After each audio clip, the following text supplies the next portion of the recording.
মেয়েটি শুধু তার বসের সঙ্গে মদ খেতে অস্বীকার করেছিল। এই সামান্য কারণেই লোকটি হঠাৎ করে তাকে সজোরে এক চড় মারে। পরের মুহূর্তেই মেয়েটি মাটিতে লুটিয়ে পড়ে।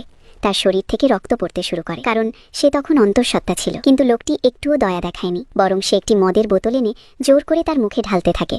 সে বুঝতেই পারেনি এই নিষ্ঠুর আচরণে সে নিজেই মৃত্যুর পথে এগিয়ে যাচ্ছে, কারণ মেয়েটির স্বামী ছিল দেশের সবচেয়ে দক্ষ একজন সার্জন। আর এই ধনী পরিবারের ছেলে জন্মগত হৃদরোগে ভুগছিল এবং তার খুব শীঘ্রই জটিল অস্ত্রোপচার দরকার ছিল। সারা দেশে একমাত্র ওই চিকিৎসকই পারত এই অপারেশন সফলভাবে করতে।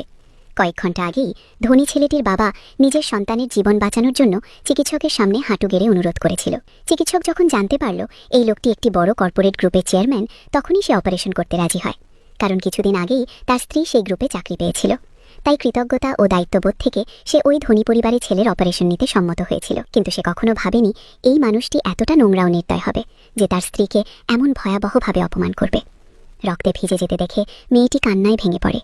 সে কাপা গলায় অনুনয় করে বলে, আমাকে বাঁচান, অন্তত আমার বাচ্চাটাকে বাঁচান। কিন্তু ধনী ছেলেটি থামেনি। সে আরও কুরুচিপূর্ণ কথা বলে তাকে অপমান করতে থাকে।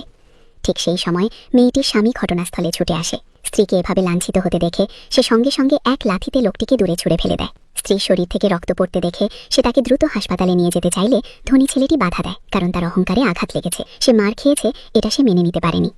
চিকিৎসক শান্ত কণ্ঠে তাকে সতর্ক করে বলে, আর বাড়াবাড়ি করো না, না হলে ফল খুব ভয়াবহ হবে।